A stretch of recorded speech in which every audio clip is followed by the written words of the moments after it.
Hello dear friends, അസ്സലാമു അലൈക്കും. അപ്പോൾ ഇന്ന് കൈപ്പത്തലാണ് ഞാൻ നിങ്ങൾക്ക് ഷെയർ ചെയ്യുന്നത്. അപ്പോൾ നമുക്ക് എല്ലാവർക്കും മറന്നുപോയ റെസിപ്പിയാണിത്. ഞങ്ങളുടെ കുട്ടിക്കാലത്തൊക്കെ നമ്മുടെ വീട്ടിലുണ്ടാക്കുന്ന സാധാരണ ഒരു ഐറ്റമാണ് ഈ കൈപ്പത്തിരി അല്ലെങ്കിൽ കൈപ്പത്തൽ.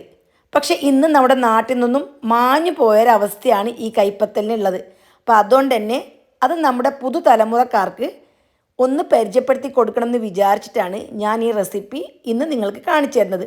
അപ്പോൾ ഇതുണ്ടാക്കിയിട്ട് എനിക്ക് എക്സ്പീരിയൻസ് ഒന്നുമില്ല. പണ്ട് എൻ്റെ ഉമ്മ ഉണ്ടാക്കുന്നത് കണ്ടൊരു എക്സ്പീരിയൻസ് വെച്ചിട്ടാണ് ഞാൻ നിങ്ങൾക്ക് ഇന്ന് ഈ വീഡിയോ ചെയ്ത് കാണിക്കുന്നത്. സാധാരണ റേഷനരി വെച്ചിട്ടാണ് ഈ റെസിപ്പി ഉണ്ടാക്കൽ. ചോറ് വെക്കുന്ന അരി വെച്ചിട്ടും ഈ റെസിപ്പി ഉണ്ടാക്കാം. അപ്പോൾ ഇതിനു വേണ്ടി ഞാനിവിടെ എടുത്തിട്ടുള്ളത് റേഷനരിയാണ്. റേഷനരി എടുക്കുന്ന സമയത്ത് ഒട്ടലുള്ള അരി ഉണ്ടാവുമല്ലോ, നമുക്ക് നന്നായിട്ട് ഒട്ടിയിട്ട് ചുടാൻ പറ്റാത്തൊരു തരം അരി. അങ്ങനെയുള്ള അരിയാണെങ്കിൽ 2 കപ്പ് അരിക്ക് 1/2 കപ്പ് പച്ചരി ചേർത്ത് കൊടുക്കണം. ഇത് ഒട്ടലൊന്നും ഇല്ലാത്ത നല്ല പെർഫെക്റ്റ് ആയിട്ടുള്ള അരിയായത് കൊണ്ട് തന്നെ ഞാൻ റേഷനരി മാത്രമാണ് ഇവിടെ എടുത്തിട്ടുള്ളത്. ഇപ്പം ഞാൻ 1/2 കിലോ അരിയാണ് നിങ്ങൾക്ക് കാണിച്ചു തരുന്നത്. അരി കഴുകുന്നതിന് ശേഷം 8 മണിക്കൂർ കുതിരാൻ വെച്ചിട്ടുണ്ടായിരുന്നു. ഇനി വെള്ളമൊക്കെ വാർന്നതിന് ശേഷം മിക്സിയുടെ ജാറിലിട്ട് നൈസായിട്ട് അരച്ചെടുക്കണം. അപ്പോൾ ഇതിന് ആദ്യം ചെയ്യേണ്ടത് നൈസായിട്ട് അരച്ചെടുക്കണം. അരി നല്ലപോലെ കുതിർന്നിരിക്കണം. പിന്നെ ഞാനിവിടെ പണ്ടത്തെ രീതിയിലല്ല ചുട്ടെടുക്കുന്നത്. നമുക്ക് അതിനുള്ള അമ്മിയും കണയങ്കല്ലൊന്നും ഇല്ലാത്തത് കൊണ്ട് മിക്സിയുടെ ജാറിൽ അരച്ചെടുത്തിട്ടാണ് കാണിച്ചു തരുന്നത്. മാക്സിമം കട്ടിക്ക് തന്നെ അരച്ചെടുക്കണം. അതിനുശേഷം ഒരു നോൺ സ്റ്റിക്കിൻ്റെ പാൻ ചൂടാക്കി അതിൽ മാവിട്ട് നന്നായിട്ട് ഒരു മരത്താവി വെച്ച് ഇളക്കി കട്ടിയാക്കി എടുക്കണം. അതായത് നമുക്ക് പരത്തിയെടുക്കാൻ പറ്റണം. വീണ്ടും ഞാൻ നിങ്ങൾക്ക് പിന്നൊരു ഐഡിയയും കൂടി കാണിച്ചു തരാം. ഇതിപ്പോൾ റേഷനരി നല്ലപോലെ അരച്ചെടുത്തു. അതിനുശേഷം പത്തിരിപ്പൊടി ഉണ്ടല്ലോ, പാക്കറ്റിൽ വാങ്ങാൻ കിട്ടുന്ന പത്തിരിപ്പൊടി, അതിട്ട് കുഴച്ചിട്ട് നമുക്ക് കട്ടിയാക്കി എടുക്കാം. അപ്പോൾ ഈ 2 രീതിയിലും നമുക്ക് പത്തിരി ചുട്ടെടുക്കാൻ പറ്റും. വീട്ടിൽ ഗ്രൈൻഡർ ഉള്ളവർ മാക്സിമം കട്ടിയിൽ ഗ്രൈൻഡറിൽ തന്നെ അരച്ചെടുക്കണം. ഇനി പണ്ടത്തെ അമ്മിക്കല്ലുണ്ടെങ്കിൽ അതിലാണ് ഏറ്റവും ബെസ്റ്റ്. ആ ഒരു സംവിധാനം എൻ്റെ കയ്യിലില്ലാത്തത് കൊണ്ട് ഞാൻ നിങ്ങൾക്ക് ഇനി മിക്സിയിലാണ് അരച്ച് കാണിച്ചത്.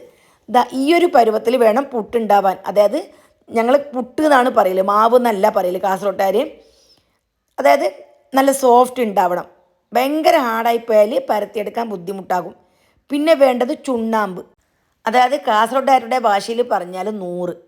അപ്പോൾ 100 എടുത്തതിന് ശേഷം ഇതിപ്പം മൺചട്ടി കഴുകിയ സമയത്ത് അല്പം വെള്ളം ബാക്കിയുണ്ടാവും. അതിലേക്ക് 1/2 ടീസ്പൂൺ 100 ചേർത്തിട്ട് നന്നായിട്ട് എല്ലാ ഭാഗത്തേക്കും ഒന്ന് സ്പ്രെഡ് ചെയ്ത് കൊടുക്കണം. വീഡിയോയിൽ കാണുന്ന രീതി ശ്രദ്ധിച്ചാൽ മതി. ഇങ്ങനെയാണ് നമ്മൾ കാസർഗോട്ടുകാർ പത്തൽ ഉണ്ടാക്കൽ. അപ്പം നിങ്ങൾ വിചാരിക്കും ചുണ്ണാമ്പൊക്കെ ചേർത്ത് കഴിഞ്ഞാൽ വയറ്റിലേക്ക് ദോഷമല്ലേ എന്നെല്ലാം വിചാരിക്കും. നമ്മൾ പണ്ടേ ഇങ്ങനെ തന്നെയാണ് ഉണ്ടാക്കൽ. അപ്പോൾ അത് യാതൊരു ബുദ്ധിമുട്ടും ഇതുവരെ വന്നിട്ടില്ല. ഇനി നിങ്ങൾക്ക് പണ്ടത്തെ രീതി തന്നെ കാണിച്ചു തരാൻ വേണ്ടിയിട്ട് ഞാൻ അടുപ്പിലാണ് ചുട്ടെടുക്കുന്നത്. പുറത്തൊരു അടുപ്പുണ്ട്. അപ്പോൾ ഞങ്ങൾ അടുപ്പൊന്നും ഉപയോഗിക്കാത്തതുകൊണ്ട് തന്നെ നല്ലൊരു അടുപ്പൊന്നും അല്ല ഇത്. സാധാരണ ഒരു അടുപ്പ്, 2 കല്ല് വെച്ചിട്ട് അടുപ്പുണ്ടാക്കിയിട്ട് കാണിക്കുന്നതാണ്. വീട്ടിൽ കല്യാണമുള്ള സമയത്ത് അടുപ്പ് കൂട്ടിയ കല്ലുണ്ടായിരുന്നു. അപ്പോൾ അതൊരു സൈഡിൽ പറക്കി വെച്ചിട്ട് ഞാനിവിടെ അടുപ്പ് കൂട്ടി. ഇനി ചേരിയും കടലാസും ഓലയുണ്ടല്ലോ, ഓലയെല്ലാം വെച്ചിട്ട് തീ ഒന്ന് കൊടുക്കണം. ഇപ്പോൾ നല്ല ചൂടായതുകൊണ്ട് പെട്ടെന്ന് തീ പിടിച്ച് കിട്ടും. പിന്നെ കുഞ്ഞു വിറകിൻ്റെ കഷ്ണം വെച്ചാൽ പെട്ടെന്ന് തീ പിടിച്ച് കിട്ടും. കനലിനും വേണ്ടി നല്ല തടിയുള്ള വിറക് വെക്കുകയും വേണം. അങ്ങനെ തീയെല്ലാം കത്തിച്ചതിന് ശേഷം മണ്ണിൻ്റെ ഓട് വെച്ചു കൊടുത്തു. മണ്ണിൻ്റെ ഓട് തന്നെയാണ് ഇതിന് വേണ്ടത്. പിന്നെ വേണ്ടത് വട്ടപ്പല, നല്ല പീഠം പോലെ ഇരിക്കുന്ന വട്ടപ്പല എന്നാണ് ഞമ്മ പറയൽ. അപ്പോൾ അത് വെച്ചു കൊടുത്തതിന് ശേഷം നല്ല വൃത്തിയുള്ള തോർത്ത് വേണം. ഞങ്ങൾ പണ്ടേ വെളുത്ത തോർത്താണ് ഇതിന് ഉപയോഗിക്കൽ. ഇനി കളർ തോർത്തായാലും കുഴപ്പമൊന്നുമില്ല. കളറൊന്നും ഇളകാത്ത തോർത്താണെങ്കിൽ അത് കുഴപ്പമില്ല.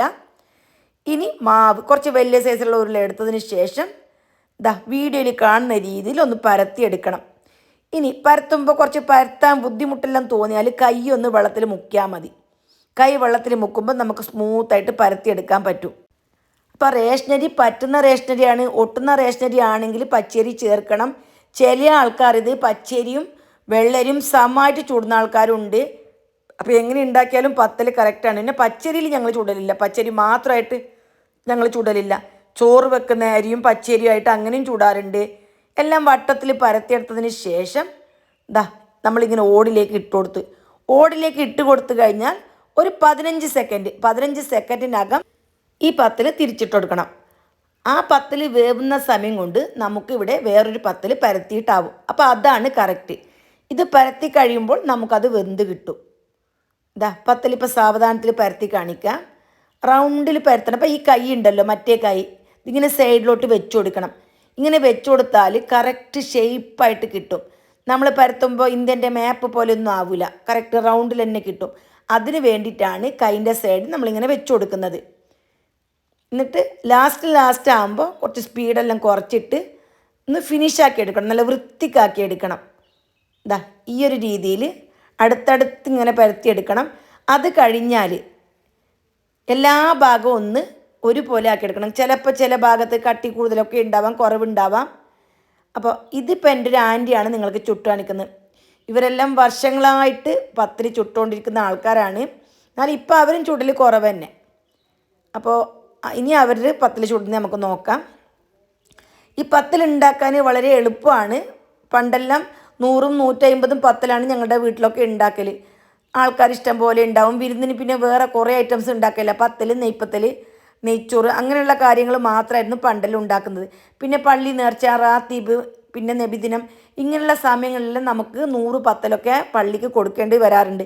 അപ്പോൾ ആ സമയത്തൊക്കെ ഞങ്ങളുടെ ഉമ്മ സ്വന്തമായിട്ട് തന്നെയാണ്, പിന്നെ ആൾക്കാരൊന്നും കൂട്ടണമൊന്നുമില്ല, അവർക്ക് സ്വന്തമായിട്ട് ഇഷ്ടംപോലെ പത്തലൊക്കെ ചുട്ടെടുക്കാനുള്ള ഒരു കഴിവ് അവർക്ക് ഉണ്ടായിരുന്നു.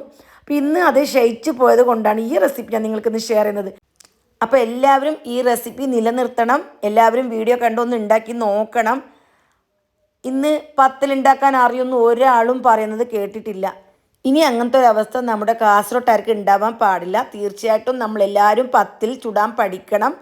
തേങ്ങ വറുത്തരച്ച നാടൻ കോഴിയുടെ ചാറും പത്തലും അതിൻ്റെ അത്ര ടേസ്റ്റുള്ള കാര്യം, പിന്നെ കുറച്ച് തേങ്ങാപ്പാലും, വേറൊരു ഐറ്റം തിന്നാലും കിട്ടില്ല മക്കളെ. എല്ലാവരും ഈ റെസിപ്പി ഒന്ന് ട്രൈ ചെയ്ത് നോക്കണം. ഡീറ്റെയിൽ ആയിട്ട് പറയുന്നത് കൊണ്ടാണ് ഈ വീഡിയോ ഇത്ര നീളം കൂടിപ്പോയത്. അപ്പോൾ ഇത് ഷോർട്ടാക്കിയിട്ടൊരു വീഡിയോ വേറെ ചെയ്യാം. അപ്പോൾ ഇത്രയും കറക്റ്റായിട്ട് പറഞ്ഞാൽ മാത്രമേ നിങ്ങൾക്ക് അത്രയും പെർഫെക്റ്റ് ആയിട്ട് മനസ്സിലാവുകയുള്ളൂ. പിന്നെ വിറക് നമുക്ക് ഇടയ്ക്കിടയ്ക്ക് കൈ കൊണ്ട് ഉന്തി കൊടുക്കേണ്ടതായിട്ട് വരാറുണ്ട്. അപ്പോൾ ആ സമയത്ത് ഇതേ കൈ കൊണ്ട് തന്നെ നമുക്ക് ചുട്ടെടുക്കാൻ പാടില്ല. ഒരു പാത്രത്തിൽ വെള്ളം വെക്കണം, എന്നിട്ട് അതിൽ കൈ മുക്കിയതിന് ശേഷം കൈ കഴുകിയിട്ട് നമ്മൾ പത്തൽ പരത്തിയെടുത്താൽ മതി. ഇപ്പോൾ ഇവിടെ പത്തൽ ഇങ്ങനെ പുരോഗതിയിൽ നടന്നുകൊണ്ടുണ്ട്.